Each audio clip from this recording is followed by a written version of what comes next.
I'm Lauren.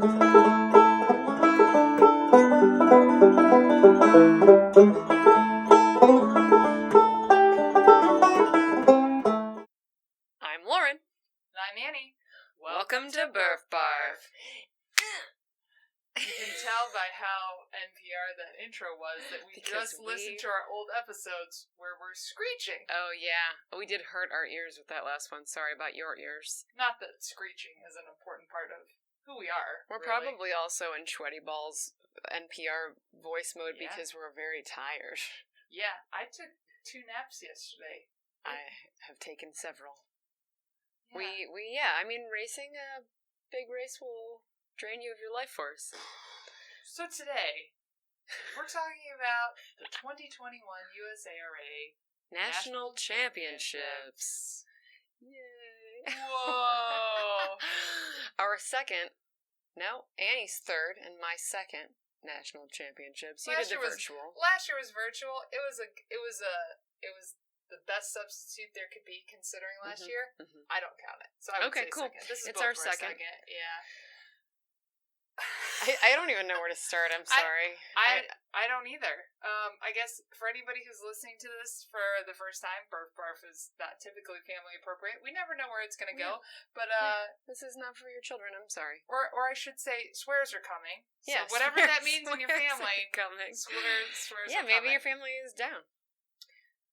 I really don't know where to start. Okay, so the Adventure Race Nationals this year were held in Cable, Wisconsin, which is extremely far north and takes a long time to get there from Columbus, Ohio. 12 hours.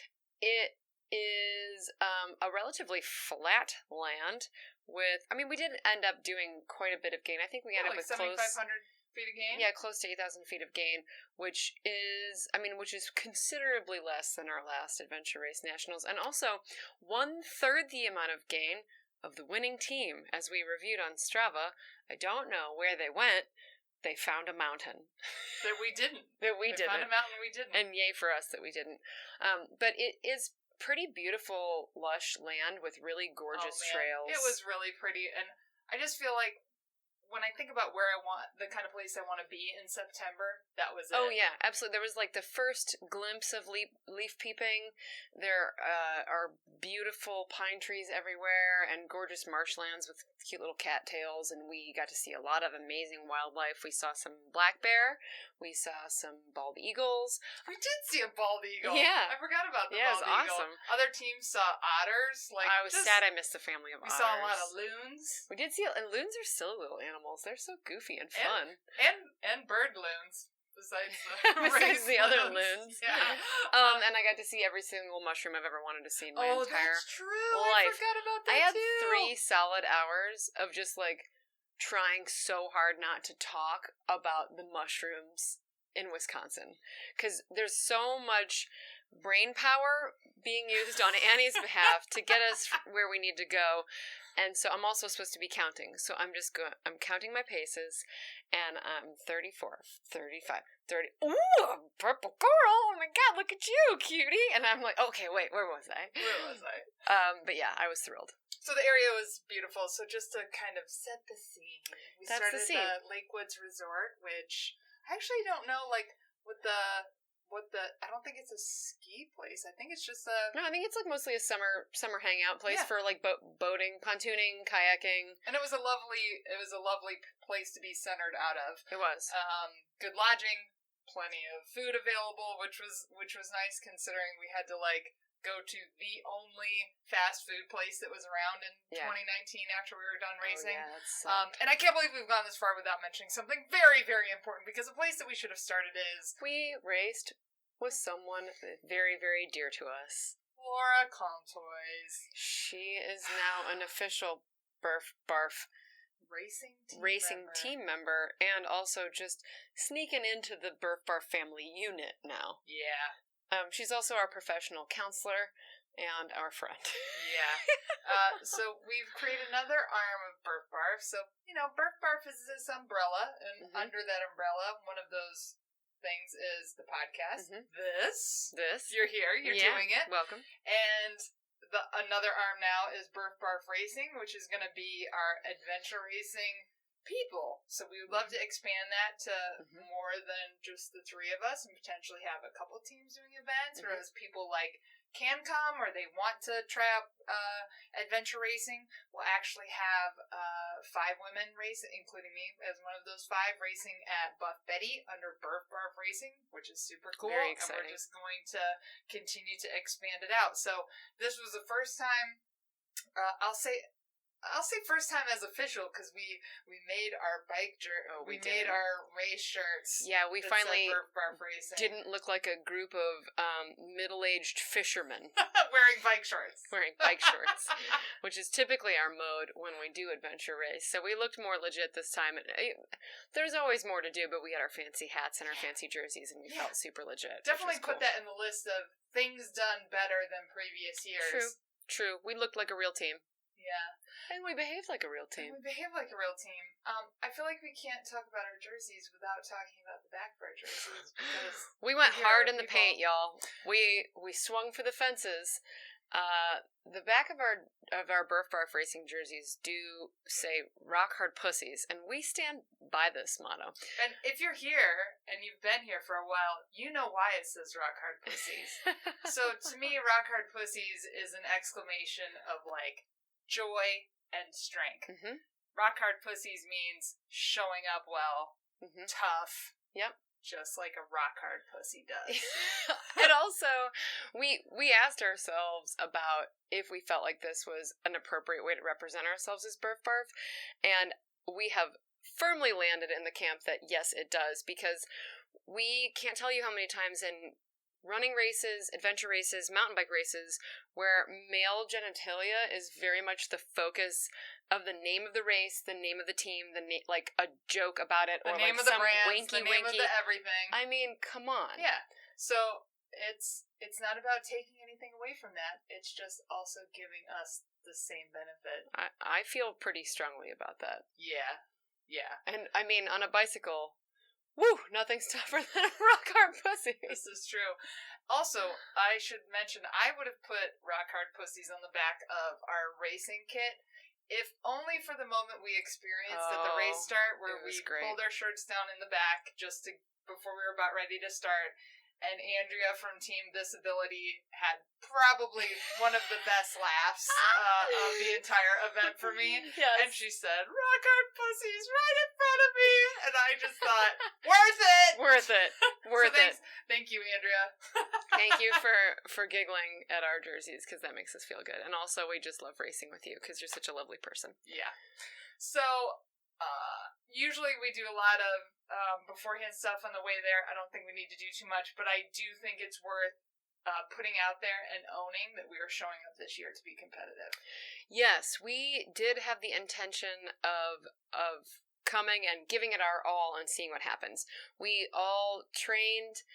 I did some paddling, I did a lot of running, I did a little bit of biking. Annie put in a tremendous amount of hours on gravel bike this season, and has also just been, over the course of maybe 3 or 4 seasons, working on her nav consistently, and has come to the table with some insanely accurate and credible navigational skills. Yeah, so I think often we show up to adventure races kind of feeling like, let's see what happens. Yeah, we'll just fling our bodies into it. And this race was like, we really want to like show up hard.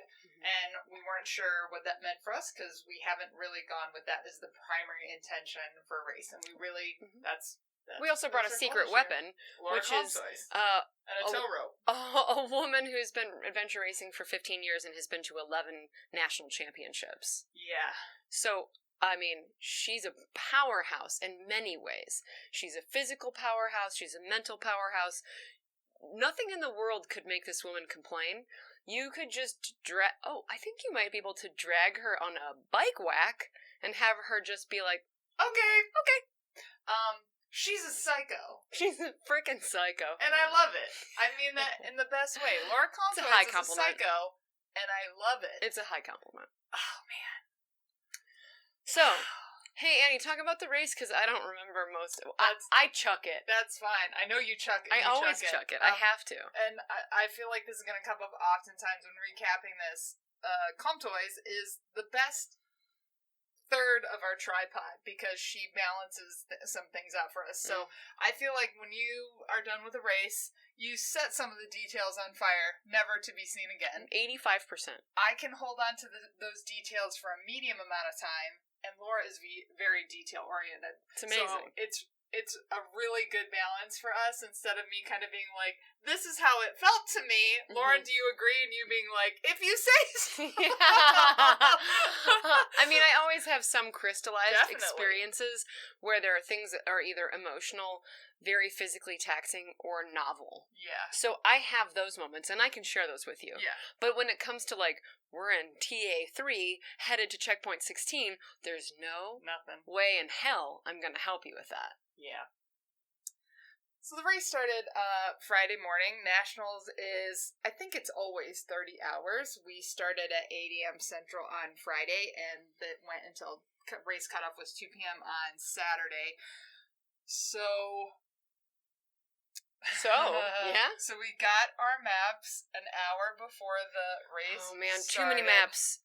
Too many maps. I want to say, I'm looking at the pile. 5, 6, 7, 8. Oh, over probably 12 maps. Something like that. Maybe and also a book digits. of instructions about... What instructions? Yeah, well, we might have done well to read those a little harder than we did, which is all of our fault. So we get our maps an hour before the race, which is not unusual, but it was the least amount of information I've had for an adventure race going into an adventure race, which was eye-opening. So the hour with the maps before the race started was jam-packed. It was a lot. Jam-packed. A very unique start, which was a stage that had 5 legs, and you could not do any of your legs back-to-back if they were the same discipline. So you've got a mixture of bike, foot nav, and paddle in those 5 legs of the stage 1, which sounds very confusing, because it is, and you can't do paddle back-to-back. So there was 2 paddle legs available to you, a bike leg, an all-on-foot leg, and then a bike, land, nav, bike leg that compiled 1 leg. And again, you couldn't do any of the same discipline back-to-back, and you also needed to turn in what order you were going to do those legs in stage 1 at 7:45. Immediately. So you had 45 minutes before you kind of signed off on what your plan for the next 13 hours was going to be, and it was very stressful, but we landed on a order that made sense based on what we could kind of put together, and really it was kind of like, what's the way we can order these so we're not doing the disciplines back to back? Yes, that was a big driving force. That was, and maybe we probably could have been more strategic about our order. Yeah. But it's so hard to know what's going to bring you success in the moment when you're frantically looking at 10 maps and just like trying to sort out what your next day is going to look like. And especially when we hadn't been on the course at all. So usually, so the main adventure race that I did with my family, there was a similar layout stage where it was like a cloverleaf where you had multiple sections that you could go do. You didn't have to sign off beforehand on what you were going to do. So if you went out on the foot part and you were like, holy shit, this is hard. I'm going to do something different, then you could do that different, or you could, but we didn't have any context on no, we didn't know what it was going to look like. What it was going to be like. So there was just a lot of unknowns. And it's interesting to me to think about 2019 Nationals versus this year Nationals, because in 2019 I felt like pretty much everybody was doing the same thing. There wasn't much route selection. No, we were around people the whole time. Mm-hmm. We were all just kind of doing the same thing, and I felt like it came down to who had the most power to get through the course. Yes. This race was like all about navigation, route choice. Yeah, I didn't know then what folks meant on the pre-race meeting in 2019 when they were like, this is a really physical race. I wanted to be like, you fucking bing bongs, it's an adventure race. Of course it's a physical race. And now I understand much better what that means. Like, there's like a thinking man's race, and there's like a highly physical race, and this was a thinking man's race. Woo. There was less climbing, less total mileage to be covered in general, and a lot of strategy. And there was so many places where you could go, you could choose a different route. I mean,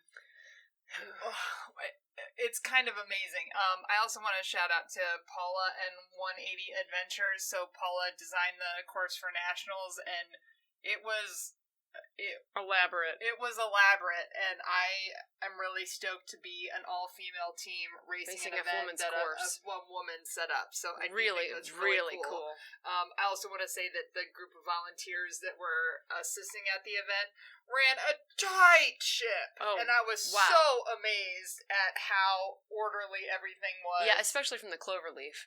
Yeah, everybody was on it. Yeah, for sure. So we begin our stage 1, which is comprised of 5 journey legs and a little boat. And we'll try and keep the nomenclature the same. So there was, again, this is the Cloverleaf section where we had 5 legs that made up one stage of the race. Who the hell can understand that? I know. Jesus. So we started out on the paddle, which was really nice. I really liked starting on the paddle because, remember, we could get our hibblies out. Sure, I do like being able to be in the boat, but the boat is the most work I'll do in the whole race. It's like I'm sweating through my shirt, my arms are tired, my forearms are tired, my shoulders are tired. It's like I'm doing the most I'll do the whole race. Wow. When I'm in the boat. Wow. Okay, I'm giving 115% good context. when I'm in the boat to try to keep the boat moving as fast as possible and keeping it in the right direction. Gotcha. Wow. So for me, that's not what the paddle is for me. The paddle is like when I can work my sillies out, I can sort through navigation while we're on the boat, and I can also stay together with my team without being separated. Like sometimes happens on foot or on a bike where I'm like, oh shoot, I have to slow down to look at the map. Oh shoot, they're going. Like, oh shoot. Yeah. Oh, so we're on still water. Yeah. We're in a lake that's very beautiful and surrounded by pine. And just for context, Laura is usually one who calls out cues from the bow of the boat. Annie's reading the map, and I'm the rudder seat. Yeah. And so I'm doing a lot of the steering. And I'm also not able to see what's ahead at all, so I rely on the team. But I think, like, our communication in the boat is as good as it's ever going to get. Yeah. It's really going well there, I think. Yeah, it's almost as if the only improvement we could make is in our technique and our strength in the boat. Perhaps. Perhaps. Yeah. Yeah, that's true.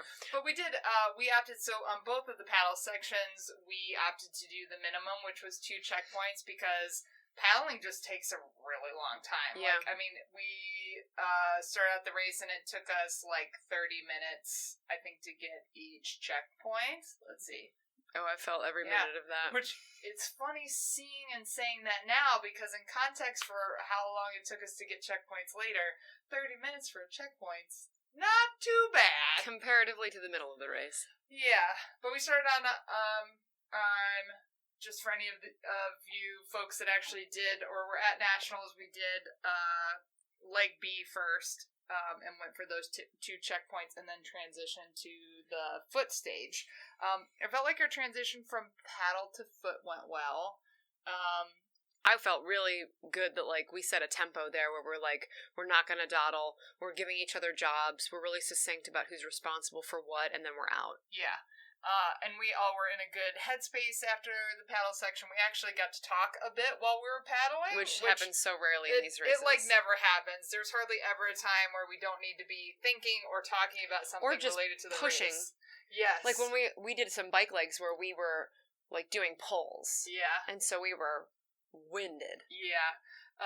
So that was just a nice way to set off before we went on the foot section. So we transitioned to the foot stage, which was 6 checkpoints, and I don't think I was feeling nervous before this leg, but we got out on this section and cleared leg A, which I felt really good about. It was awesome. I felt really good about being able to navigate through that. And one of the things that we had been told in multiple versions before this race was that it was going to be a very nav-heavy race. Mm-hmm. So it's an interesting byproduct of the relief of less vertical to not have as many things to navigate off of. Oh, yes. Okay, so we're in a terrain where, like, a depression basically looks like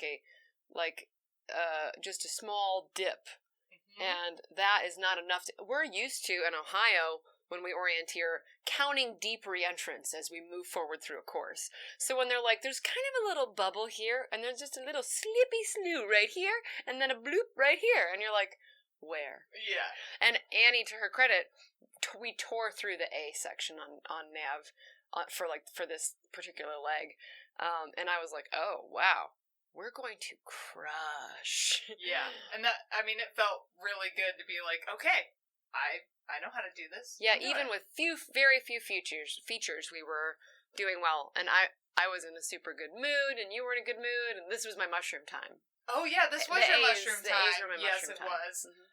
Even I noticed the mushrooms; they were delightful. Oh my god, I was so overwhelmed. Yeah. Oh my god. So our next stage was to get on the mountain bikes. The mountain bike stage was, or the mountain bike leg, pardon me, was actually a very long one. We'd all been pretty stoked about the mountain bike trails before getting there because it's a IMBA Epics course. So there was a lot of trail and a lot of interesting components of those mountain bike trails.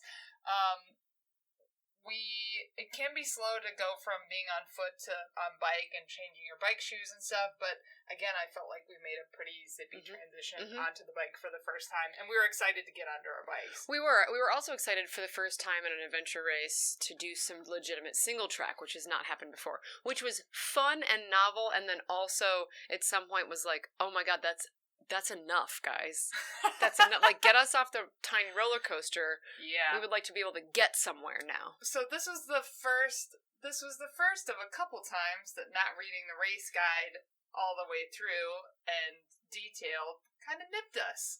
So if we had read the race guide, it said, hey, if you want to make sure that you get all of the checkpoints, you'll need to enter at waypoint 2 and follow the course all the way around. And if you wanted to do the easier section, you would want to enter at this spot marked on your map.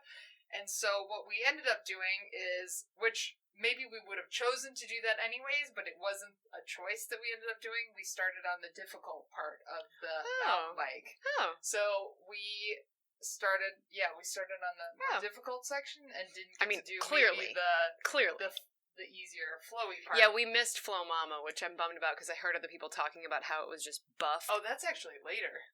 Oh. Yeah. Okay. So, but so we got on the single track, started with the more difficult part, like of the rock single gardens. Track. Yeah. So many, yes. like, not natural rock gardens. Like, so these are hand-built trails. We cruised through some machine-built and some hand-built, and these were obviously hand-built, and they were beautiful. They were beautiful and technical. This is when I had my perfect moment. Yeah. I think I was leading at some point. We all took turns leading, but I was leading, and I just looked back when we were stopping at an intersection, and I was like, guys, I'm having a perfect moment. Yeah, and you and Laura were having a great time, and we went through some really beautiful sections. I just can't ride single track as easily yet, so it was highly technical. It was not an easy time for me. I just had a lot of stress riding. Like, I found myself just like gripping the shit out of the handlebars, all the stuff that just comes from not being as experienced. Luckily, in past races, I've really beat myself up about not being able to do something, and this event I really felt secure enough to just be like, and I think I tried to reiterate to you guys, like, it just feels stressful to me. Like, I don't feel emotionally bad about this. It just feels stressful. Yeah. I mean, there were plenty of places where you could pedal strike and pop yourself out of your saddle and just go flying into the air. Yeah, or just not have enough strength and endurance to get enough speed to cruise over a rock garden and just be like, oh, you know what I'm going to do instead? I'm just going to ride my bike into a rock and then have it stop immediately and slam my crotch in the top tube. So, not as an effective strategy. Thanks, Imba. But, like, there was part of the trail that was, like, a buffed out section where we, like, came up to the edge of, like, I think it was Rock Lake and just, like, kissed the edge of the lake. Wow. And there's pine trees everywhere. It looked like the descent from Lake Hope. Not Lake Hope. Hope Pass. Yeah. It looked like the descent from Hope Pass. Yeah. When you're coming around that big, beautiful, blue, clear lake, and there's just pine, and you're perfectly sheltered from the sun. And the smells. The smells were... Can we talk about the smells? Yeah. It smelled so... It smelled so good. It smelled like whatever essential oil concoction perfume that I would like to create just for me. Of like specific, like pine sap and like a fresh cedar box. Yeah, I don't know. Freshly churned black pepper. Yeah, oh, the black pepper smells really get me in my woof. Man, I just couldn't believe the smells. It was awesome. Remarkable. It was at some point we were like, is the guy in front of us just wearing a really good natural cologne? Because he passed us and I was like, I can't tell if what I'm smelling is like a really fancy cologne or the woods. It was the woods. It was the woods, which is amazing. The woods. I think this section of the race was probably the hottest it got for the whole race. It was very mild, and we were grateful for that. Yeah, it was. There was a good breeze going. I want to say it was like maybe 74. Yeah, it didn't really get any hotter. Yeah, much hotter we were deeply shaded. It was not bad at all considering. So we were on the mountain bike section for a pretty long time. So like something like 2.5 hours. Plus, it might have been more, and it was hard. So we had an e-punch for nationals this year. So it's like a little USB drive looking thing that you put in a hole. So what else can you say about it? And it records your time. At other Adventure Race Nationals, you get a passport, which is a piece of paper that you use. I feel safer with the passport. Yes. I think Laura said she did too. Yes. So with the passport, you essentially have different looking staplers that you use to punch out holes, and it also gives you a way to track how many points you've gotten. I just prefer it. Yes, and we thought we had gotten 3 points, 3 of the 5 points on the mountain bike leg, and we had actually gotten 2, and it was just taking me a long time to go on the mountain bike trails, and so I was like, I think we were only like a third of the way through. That's shocking, given it was a lot of time. Yeah.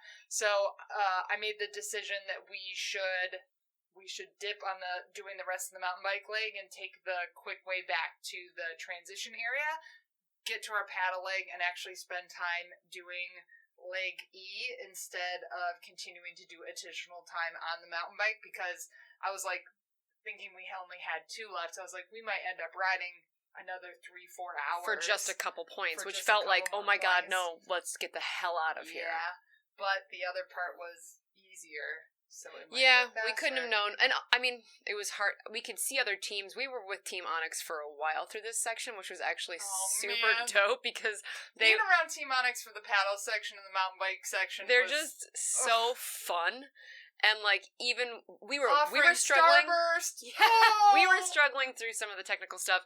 They were struggling through it too, and I could tell that they were also trying to strategize as well. We ended up seeing them like more than any other team, because we even saw them at night, and they were joking with us like, "Oh, good, Burf is here. You guys just take the navigation, and we'll stop thinking," which wouldn't have benefited you, perhaps, but who knows? And we should be clear, because the skill level on our team is very different, and from team member to team member. So they had somebody, which the enthusiasm was highly contagious, who was in a canoe for the first time and also on single track for the first time. Yeah. So, it's a team sport. So we say Team Onyx was struggling. Like, it skill levels vary by team member. Sure. Johnny has biked the Great Divide, the Continental Divide. Yeah. Yeah. So he has a lot of it. Yeah, the Continental Divide. Yeah. Yeah. Ride the Divide. Right? Ride the Divide. Yeah. Whatever that is. So he's a very smooth, so they weren't struggling. No. And me as a new person, I can say, like, I can recognize the struggles of another new person for a single track experience. But yeah, we yo-yoed with them, and it was a good mood booster, because we were all a little bit like ready to throw the bikes into the woods by then, so it really kind of made us giggle and pulled us up a little. It did. So we transitioned off mountain bikes, and then we moved into what I've labeled the nonsense stage, which was or the nonsense leg, which is leg E. Yeah. So little story about E. So it was a bike nav bike, and we were tasked with riding our bikes out about 12-ish miles to an on-foot navigation area, which we had been warned had some compass anomalies because of mineral deposits in the ground that were affecting compasses. Also, this was not bullshit hyperbole that has been used in other races. This was like actually recorded in a YouTube video by the race director that was shared with us to give us a heads up that it might draw you in a circle. It was... I remember Stephanie Ross asking, like, oh, are you worried about the magnetic anomaly at all? And I was like, no, I'm good. And then... So, we blasted out there. We did some pulling. We did blast out We there. did some pulling, we did some towing. We were riding fast in a pace line, hard the whole way. The sun was just starting to set. We passed the Gerlucht Inn. Oh, yeah, the, like, Gerschlucht Inn? Like, this really... cute but also spooky and haunted old-timey inn that's on the lake that looks like the beginning of a horror movie.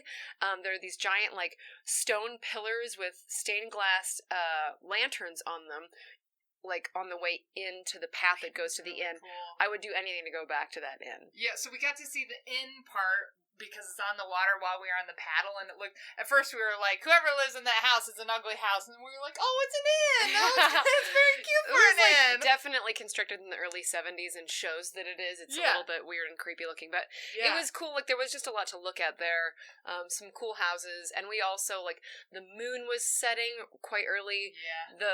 The temperature was cooling down. Like, everything on the way out there, though difficult because we were pushing, was just feeling kind of, like, idyllic and beautiful. And like, this is the best part of an adventure race. And it also felt like we wanted to come here and push, and that's what we're doing right now. Yeah, we were ready to bring it out. Yeah, it felt like we're performing right now, strength-wise, the way we wanted to and expected intended to. Yes. Yeah. So we got out to E. There were a couple women who were volunteering there who were in a big transit van. Oh man, the volunteer when we came in was so enthusiastic and like stoked to see us. It was very nice and just very encouraging.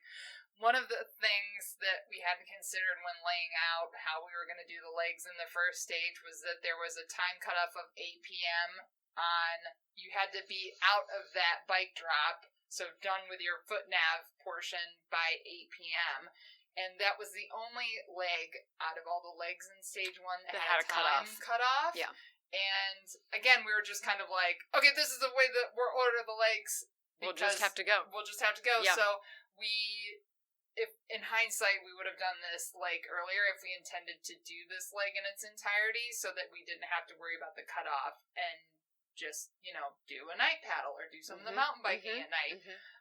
Another thing that we didn't consider, in addition to the geological anomalies, was that this portion, E, was also a different scale map.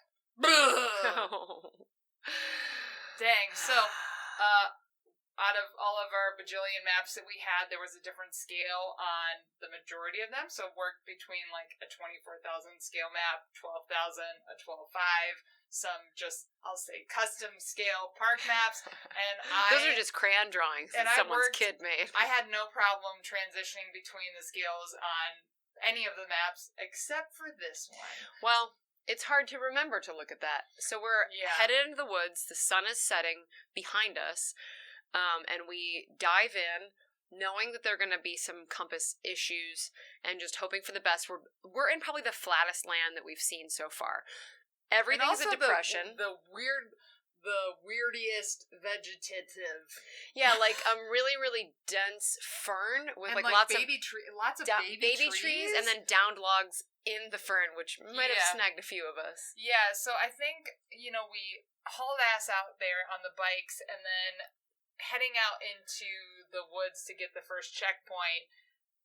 I didn't consciously do any sensual orienteering, but when you don't have the scale right, so I was thinking it was a 24,000 foot scale, so thinking that a centimeter on the map was 240 meters, it was actually a 12,000, which means 1 centimeter is 120 meters. So I was pace counting, and Annie was like, how can this be? I was like, I don't understand what I'm looking at. Here's the kicker. When looking at the tracker, we still didn't go far enough. So the scale... The scale would imply that we went too...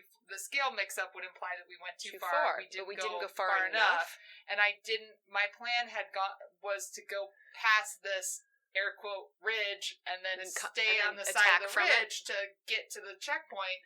And because the terrain was so subtle, I was just like, I don't understand what I'm looking at. Like, is that the air quote ridge, or is that just a wad of down trees? So we called it on this point, and then we headed back to the bike part. And on the way back, this is when I did my first slow your fall first into lay the down. So like She hit a down tree and some dense fern, and just did like a slow motion backwards lay down into the fern, and I was watching her as she did it, and then she completely disappeared into the vegetation and didn't get back up, and I was like, oh no, she must be feeling sad. Also, I was just like laying in this like pile of sticks and down trees and stuff, and I don't know if I could have gotten up without Laura helping me up. You would have had to roll around. I was just like stuck. I also just kind of felt like I couldn't get a checkpoint now. I'm laying here.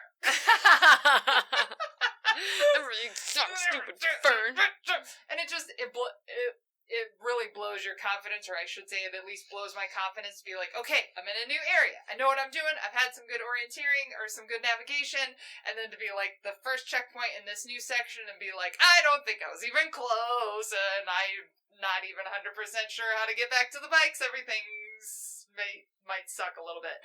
So we went back to the TA, kind of did like a 2-second like level set to be like, okay, we know that we need to be out of this area at 8 p.m. We have time to try again. We're just going to go out to the different part of this on foot. So we had what, section. 2 hours? No, we had less than 2 hours. We had less than 2 hours for sure. So we ended up getting back to, so I'm trying to think of, how much time I want to say we had like an hour. Oh, wow, okay. We had like an hour till 8 p.m. No.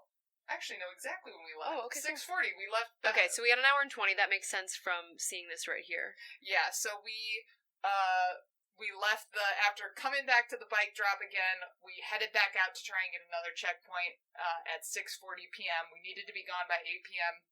We're running out towards the next checkpoint that I want to attempt to get to. I still don't understand. I'm still not comprehending. We're running, by the way. And we're running.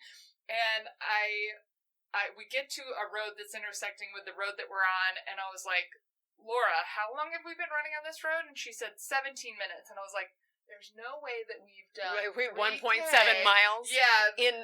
We're running 10-minute miles? That doesn't feel right. No, I was like, there's no way that we're doing this, and I was like, okay, it must just be a road that's not on the map. Well, it's because we didn't have to run 3K to get to that road. We only had to run 1.5K to get to that road. So we continue to run on this road. And we get to a for real road intersection.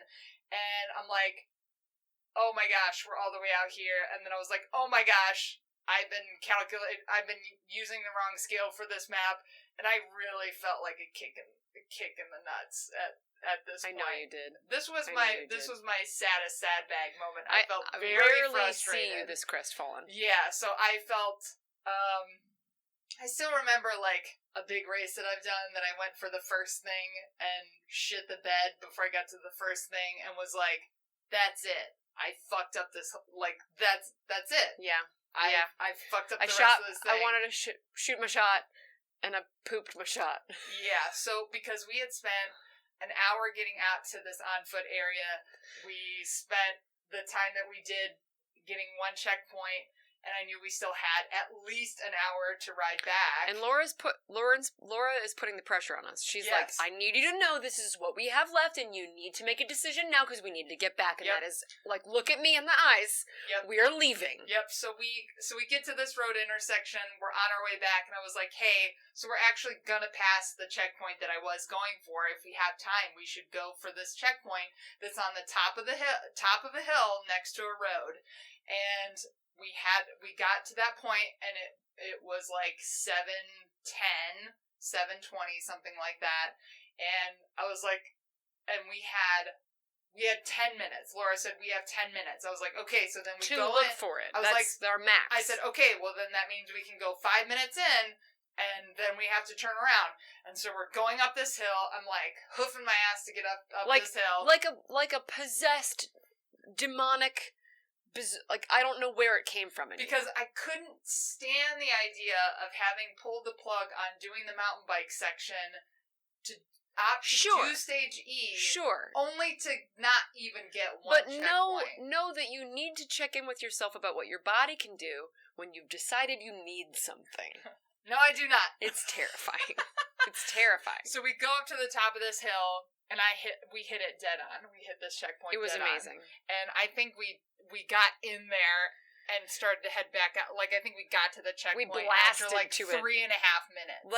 And it was very close off-road. Like, it was really solid. Yes. We went up there screaming fast and came back screaming fast. I don't know if it made sense when I told you and Laura this during the race, so I'm going to say it again. So, like, when I did Unbridled Women with Sarah Dahlman and Deb Flout, we were really trying to clear the course, and there was a checkpoint that was next to the road on the top of the hill, and we stood there for a second at Unbridled Women, wondering if we should go for it, and I felt like, no, we shouldn't go for it. We should only conserve time. We should keep going and get back to the race finish area. And Sarah had this, like, crazy look in her eye and was like, we should try and clear. And I thought, like, let's do it. And we went into the woods to try and get this checkpoint on the top of a hill, got to the top. We had made a parallel error. We weren't in the right place. Yeah. We spent the time searching around the top of the hill, and then we had to bail and run as fast as we could. But, Jesus. And I'm going to feel, like, emotional. So, like, in that moment when it was like, we have 10 minutes to go for that checkpoint, and I thought of that exact moment during Unbridled Women, and I thought, Sarah had to be that brave for me to go for it before.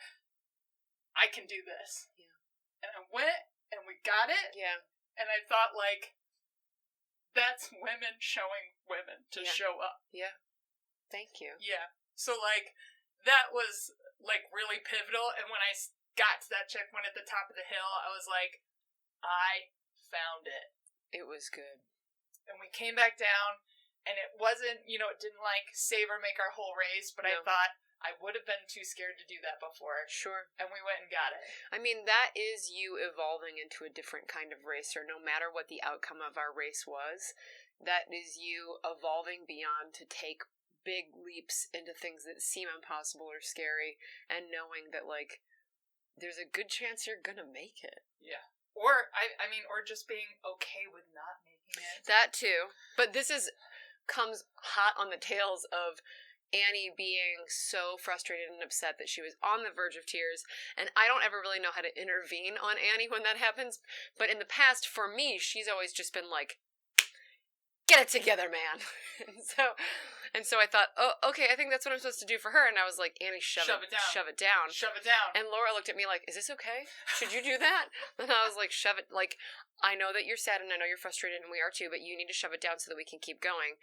And then Annie turns to me and she goes, can you just say, don't cry, sexy? So I rescinded my shove it down and pet her on her wee head and said, don't cry, sexy. And it was fixed. And everything was fine. And then we grabbed the checkpoint and then got the hell out of there. And then rode the 12 miles back. Not as much of a, like, hell-raising pace as we did on the way out, because we didn't have the cutoff, but we still moved at a really good clip. But, boy, the kicker is we spent 5 hours on that stage getting one checkpoint. Ouchie, and ouchie. That hurts. That hurts. But, I mean, the wind was not completely taken from our sails. No. And it was interesting, though, looking at other teams' choices after the race. It was kind of a mixed bag of people who skipped Stage E or prioritized Leg E so that they could do all the on-foot checkpoints. Yeah. So, E just got away from us. E!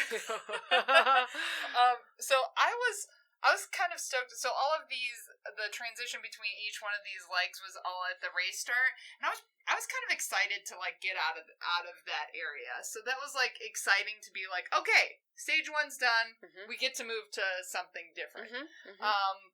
So for this next part, we had available to us to essentially transition to the west part of the course via a couple of different modes. This is when not reading the race guide all the way in its entirety bit us again. Which we didn't know until today. Whoops.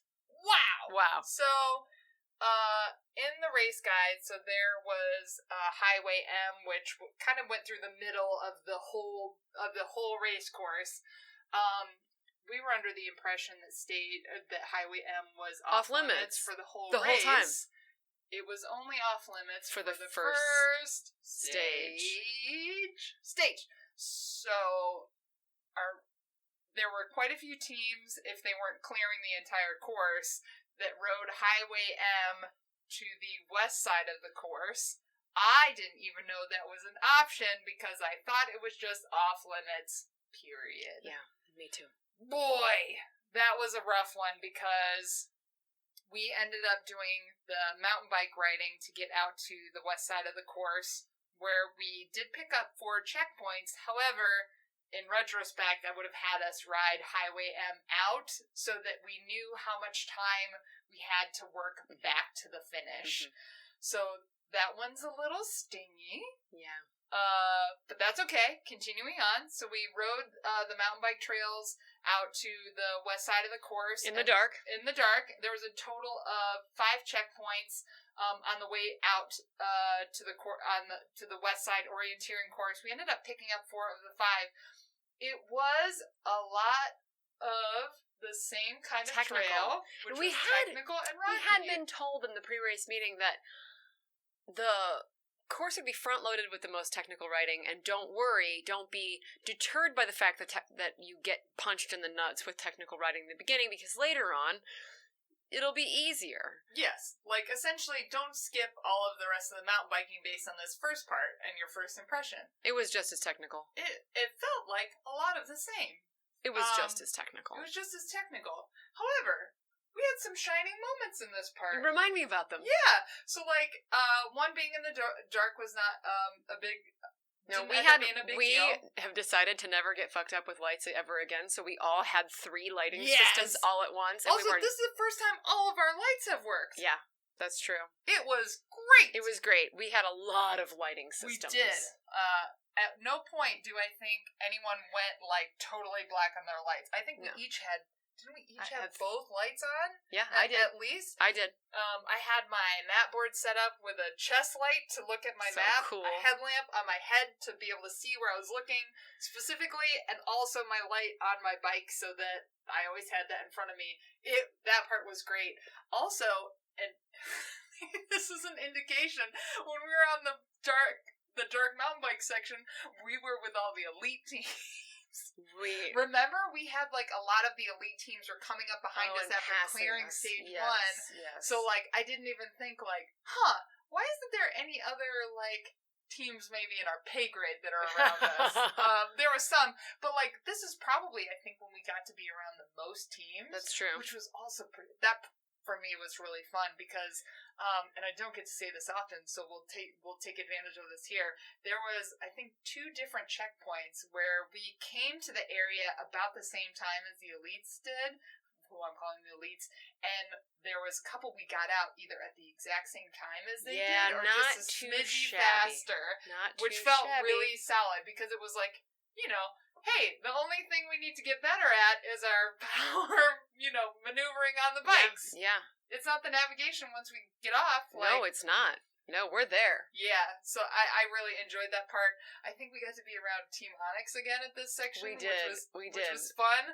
And yeah, it was, despite me not being able to go, like, faster because of the single track, navigation-wise, I felt really good about this part. Hell yeah. Yeah. I've bleeped this one out.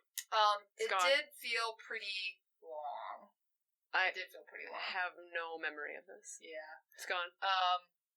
Also, from a novice mountain bike single track person, I feel like this is the best rocks that I've ridden. Oh, like, yeah. It was the best use of rocks, and, like, anytime it was downhill, even when it was crazy technical, that part was fun. Like, anywhere I didn't have to generate the power in addition to maneuvering, I had a blast. If Annie can go downhill, it doesn't matter what features are in her way. She's just going to rip over them like a fucking truck. It's scary. I always ride the back. Oh, okay, this is coming back to me now, because there were sections of like super intense rocks, and then we would do like these huge switchbacks that were banked. Yes. Which were fun, and you just hear Laura go, hard left!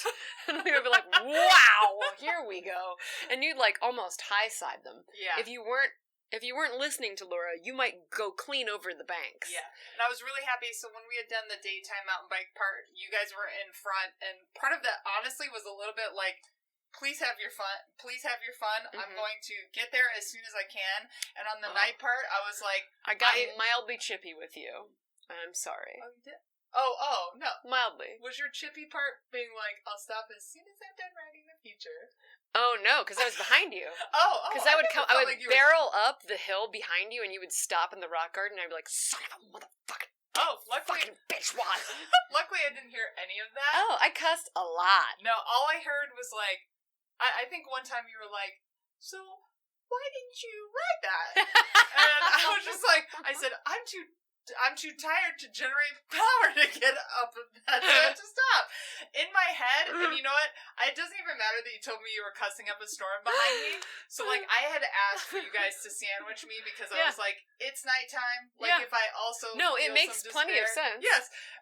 In my head, I just imagine you being, like, my own personal mountain bike clinic instructor, and you're just back there thinking like, she's just doing the best she can. I am thinking that. I know, but that's like, I only imagine you as the same back there, so okay, even if I heard you being like, I can't walk in my bike shoes, and so when we had to get off and walk a lot, I was starting to get bruises on the balls of my toes and my feet, and I was just like, I would rather like slow crawl on my bike, like inch on my bike while you guys go where you go, than walk at anything at all. Yeah. So I was trying to give you like a bunch of grace, and also keep in mind that we have very tight restrictions on how close the teams have to be. Yeah. In this race, tighter than any other, I think, race. 30 meters, 30 meters on bike and 10 meters on foot, which is tighter than ever. Yeah, which was really hard because there were parts where I was like, gosh, 30 meters doesn't feel like the safe thing to do. Like, because it was so technical. So just being able to have a little bit of breathing room. But yeah, there was some really key things for me. So when we did Shenandoah earlier this year, I just felt like a sad, hot sack of garbage being dragged behind you and Laura, and it was really hard because it was physically taxing and it was mentally taxing. But in this event, like, you guys being either when Laura was towing me, and that helped take the edge off of our speed differences, and then for the mountain bike night part, you being behind me and really encouraging when I rode difficult stuff, or you just saying like, when you were like, you two are just night rippers. I just kept saying, in my mind I was like, night rippers. My friends are night rippers. I don't know. I was already getting maybe a little bit tired by then, and I was like, wow. Yeah. Wow. So those were both those tactics. You guys always do that. Yeah, that's true. You always do that. Yeah. At night, when there's just like, even an open, straight down, baby-headed, crazy descent with just like baby-head rocks, you always rip it with such intensity that I'm like, I literally don't understand how it's happening. Like, I'm like, breathing out, I'm breathing in the nose and out the mouth, and I'm like, Lauren, you won't die. Don't hold on to your brakes. Lauren, you're not gonna die. You're not. I'm coaching myself so hard through those descents. Yeah. And you guys are just like, wee. And I'm like, we're dying. We're dying. And meanwhile, I'm doing that on any kind of uphill where I'm just like, just stay calm. Don't stress out. It's okay. They can't leave you. It's okay. They need you. But yeah, so that was the night section. We did end that part trying to find, it was checkpoint 5, and I could not for the life of me match up the USGS topo that had where the checkpoint was marked and the trail map. Oh, that's right, because we stopped on the side of the road at some point for you to, like, try to match those two up. Yeah. And I took my first nap. I was the sleepy peepiest this time. Yeah. I took out my rain jacket, got in a ditch, and covered up my body. And I probably got covered in fire ants because I've just got bites all over me. But it was absolutely worth it for an 11-minute nap. Yeah. This might seem like a weird kudos to give to you, but I feel like that was a thing that you did really well at this event, which was when we have to stop and there's nothing else that's left to be done. I was trying to check in with you, to be like, do you eat these Swedish fish? Yes. Are you okay? How can I support you? Yes, and once all of that was done, then you laid down and just closed your eyes, which was really helpful. It was how I didn't make myself very pitiful. Yeah. So we ended up bailing on the 5th checkpoint for that section and just getting into the transition area for the west side of the course. I feel like there was nobody... So the sun came up when we returned to the transition area, and we... Oh no, the sun wasn't up yet. So when we got into the transition area, it was still completely dark. Sorry. Yeah, this is when I'm confusing something then. Okay, so this is... I thought we got trail mail then. Nope, that's when we came back to that. The second time? Yes. So we came into the TA 2/3 before we got ready to go on our biggest foot section. Okay. And when we got back after the biggest foot section, so bear with me. Okay. So we get into transition area 2/3, and this is when we drop our bikes and are transitioning to the foot part. This was our longest time in a transition area because of several things. So one, we're the sleepiest, so I think we got into the transition area, I want to say at like 5 o'clock. Like 5 a.m. I forget, towards the end of the mountain bike, was your tummy not feeling good that point? Yeah, probably somewhere around 5 a.m. Okay. But we had a lot to do in this transition area. So to go from bike stuff to being our shoe stuff, and because of having such a short window of time with these maps, this is when I had to map the entire route for the whole orienteering course. I slept through this too. O stage. But Laura and Laura were great. They filled my bladder, were feeding me food while I sat there, but I really just had a lot of homework to do. I didn't have anything done on this part. Is this when Laura checked in with you? Yes. So I mapped out the whole course, and honestly, my brain was so tired. I was like, I don't know if what I'm doing even makes sense. I might get out there and be like, why did I put these in this order? I don't even know what I'm supposed to be doing out here. This one's a snowman. Sleepy. Yeah, I was so sleepy and trying to, because I feel like when orienteering and route planning go really well for me, I get to do all the hard thinking, and then I just need to execute my plan. In this instance, I had to do the hard thinking, planning, and then go execute it all at once, and that felt very difficult. But so I'm sitting there, I'm doing the course, and Laura comes over after we'd been in the TA for a while, and her intention in her brain was to communicate, okay, if we're done doing the things and we feel like we're just kind of dinking around, we should go. What she said was, hey guys, if we're dicking around, we should leave, which says the same thing.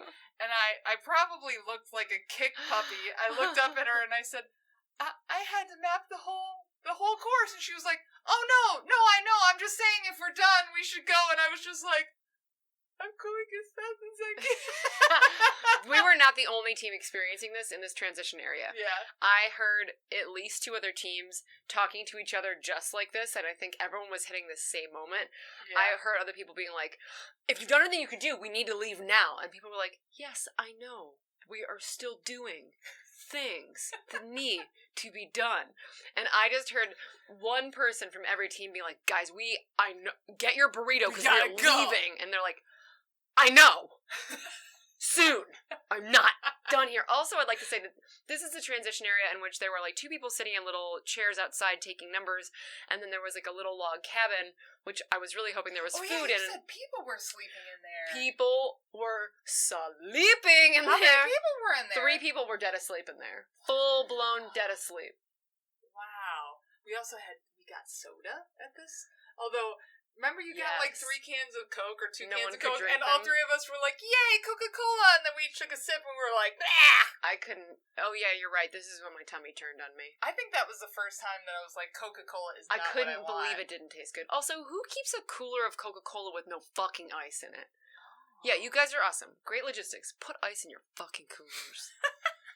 Jesus. So we head out of this transition area. I was really proud of myself for picking a checkpoint first that had quite a bit of a shuffle on a road to start. So I was like, okay, my brain's worked really hard. Now all I have to do is get to this road and shuffle for a while until my brain starts to turn back on. I fell asleep while walking. Oh, yeah. We weren't talking. Yeah. I was pace counting, and the sound of all three of our feet, because we all have the same cadence. Yeah, and stride length. And so we were walking at the same speed and trotting at the same speed on gravel, and I was just like, jump, jump, jump, jump. Uh-oh, I'm walking. Oh, God, I'm walking. Where am I? Who am I? The sun's starting. No, the sun has not yet come up. No. Yet. Almost. And this is like, I was actually just talking to Jess of Fluff Bakery about this. She was talking about seeing people with, like, dead mid-race eyes, like, during an ultra, and I was like, yeah, that's what your brain wants to do. That's what I'm accustomed to doing, is hitting this, like, several hours before dawn window, and your brain is just like, that's okay, just shut it down. We're just gonna, like, zone out through this. And I was like, no, I need my brain. No, I need you you, navigate. brain. Like, so we shuffled down the road for a while. We get to the first checkpoint. I know in your head you said that you were expecting we were going to be out there for like hours and hours and hours, or that, you know, up to this point we had quite a long stretch between checkpoints. And so we get to the first checkpoint and we just start clipping them off. Oh my God. In this section, what is this section called? They're just numbers. Yeah, okay. I think just the West Orienteering course. Annie got 4 checkpoints in 39 minutes with no parallel errors. Just like find the attack point, look up, take the bearing, Lauren, count, walk directly to checkpoint and leave. And I'm like, holy freaking cow. I was too tired to be more in awe, because I would have been more in awe. I was still cheering you on, like, 10 minutes! Yeah. 10 minutes! Yeah. I was trying to eat. I had some major undercarriage issues. I just got so sweaty, and I was the only one on our team wearing traditional bike shorts with a chamois in them. Yeah. Never again. Never again. I lost my butt. I lost my butt clean off. I was hurting so bad, and by then I had gotten sick. This happens to me all the time. Yeah. I get sleepy, and then I get icky, and then I can't eat, and I want to throw up and poop my guts out. And that's a little bit of what happened. I didn't throw up. Poor Cliff from Strong Machine barfed 7 times, as we found out in the woods. Wow. He's like, how you guys doing? Great, I barfed 7 times. Also, he really said it with a genuine smile. He's like, I feel good now. Yeah, it was awesome. Oh my God. But yeah, so I eventually was completely naked from the waist down while you guys were sitting and taking a break, because I just couldn't take it anymore. We're gonna do it. We're gonna tell people. Do it. We got it. We might as well. Although I often regret divulging my entire life story, because then I see strangers who are like, "Hey, remember that time you told me that ... And I'm like, I did not tell you that. I had not gotten to the part where I had taken my shorts clean off yet. Don't worry, I put pants on. But I was like, how can I stop my butt from hurting so badly? And I had my emergency hat, which is part of your mandatory gear, like a technical fabric cycling hat. And I put it in my butt. I think maybe you should say you put it on your butt. But wait, so you say a technical cycling hat, but I still imagine one with a brim. So Lauren's talking about putting a hat. A cap. Like a beanie. Like a beanie. Like a little beanie. Not the one with the little short brim on the front. But you were talking about putting the hat down your shorts to save your butt. And I was just thinking, like, yeah, it has a brim. I don't know how. I'm talking like there's a brim on it. And Lauren was like, it doesn't have a brim. And I was like, oh. I'm going to regret this story forever. I mean, hopefully we've told the shorts down story for your behalf in the past, so that people can feel just as weird about your butt stuff. Definitely. We're a very butt-centric duo. Annie told me I was very butt-centric this weekend, and I couldn't let that go.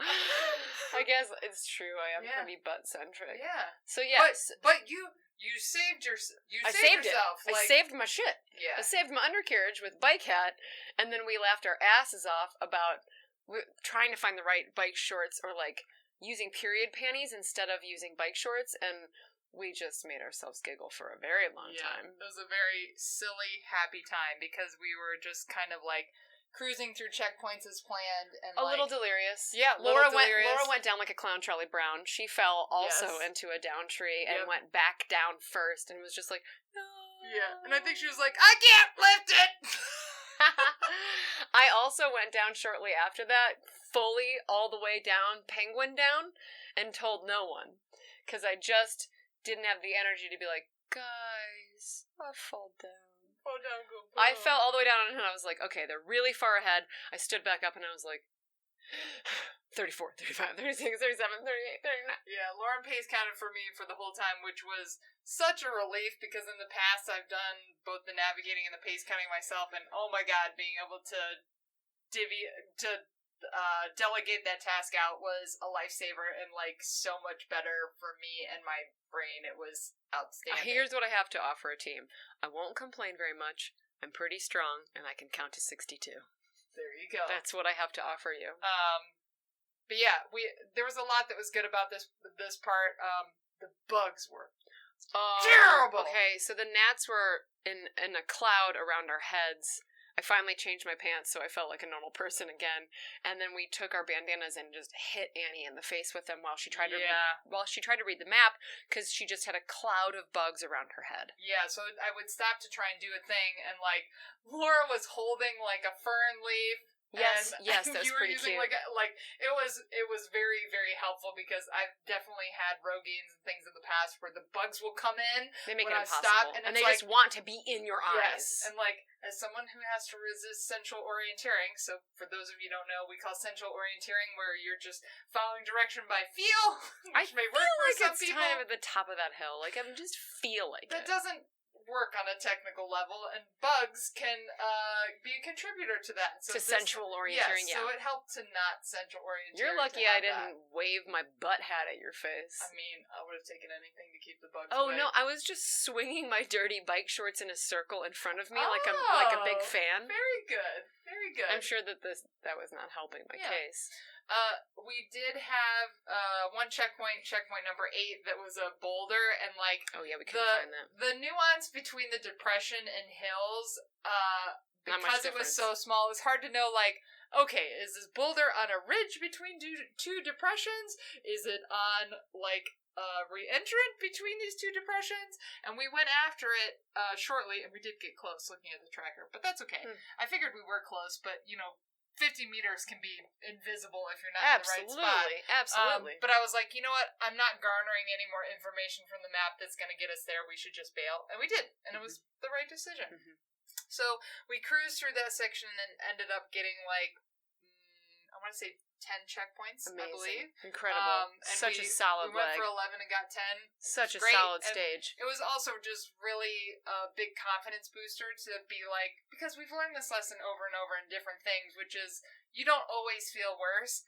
It's hard to feel like you mess up navigation in one part and then feel like, oh, that's not a skill you've lost forever. You can have a good navigation section. So to go from like struggling earlier to really like crushing quickly through a bunch of checkpoints felt really good. We were also around people again, which is always kind of fun. Yeah, we hung with Disability for a little while, which was a big leg up, and they were also just as delirious as we were, because Andrea, I was like, I see orange and just across that re-entrant, and she's like, me too. And we were like, that's a tree bark. And the navigators for both of our teams, we're like, me shut and up. Another person were like, it's up on a thing, it's not down on a thing. You guys are like, it's down there, and I was just like, just shut up. Go. Shut up. We're like, fine. But I see orange. Follow your heart. I'm going to follow the compass. Yeah. I just when the sun finally rises, everything is hypercharged with color. Yeah. And so everything looks like something, whether that be a football player laying in a hammock or a checkpoint, or people laughing at you. Whatever. Also that. Yeah. Whoa. So we knew that I had left about 3 hours for us to get back from the Western Orienteering course back to the finish, because we were, I want to say it was 15 kilometers back to get there, so we wanted to be very 15? Yeah, 16? No, like that. Miles. Between 12 and 14 miles back. Yes. Yes. I'm just doing that conversion wrong. But yes, it was like 12 to 15 miles back on bike. So we wanted to leave a couple hours because we weren't sure what the road quality would be like on the way back. There wasn't a road. We would have if we took Highway M, and there's nothing we can do about that now. So we ended up taking a pretty up and down hilly gravel road back from the west side of the course. Also a grassy cross-country ski course. Yeah. Which you wanted to punch in its dick. Yeah, so apparently it's a famous skiing race called the Birkbeiner or the Birkie, and it was just these rolling grass hills. Annie wanted to kill it. She wanted to kill it in its dumb face. Which, I'm glad that you guys said you couldn't tell, because I felt like I was seething that whole time. I can tell. Seething. I hated it. I know. But we hit the gravel road, and like, it was still hard. It was a long time ride back. It got a little hot. And we actually went by the transition area there was actually one more stage that we didn't even get to where we could have picked some on foot points. I do have a little bit of, so we went by TA 4/5. We had an additional 45 minutes. I can't believe you didn't make us stop. Laura was like, hey, we said we would stop if we had time, and I said maybe on a different day. I just could not wrap my brain around getting there and doing a couple more points. It would not have saved us. It wouldn't have made a difference. No. But that still is a residual competitor versus not competitor thing in my brain. Mm-hmm. It's a long race, though, and that's the end of a long race, and so you're a little bit like, oh, Jesus, fuck this, fuck that, I'm out. Yeah, true. So we cruise into the finish line. We had, the race cutoff was 2 p.m. Central. We finished just barely before 1 p.m. Mm-hmm. And we ended up being the 4th place all-female team. It's bittersweet. Yeah. Our placing. We also is came to the table with some very strong players. Yes. Chick Points, Fragile Flowers, and Wilderness Wenches. Wilderness Wenches is the one team that we have not raced against before, and they came from the West, I believe? Minnesota. They're a Minnesota-based team. They did an awesome job.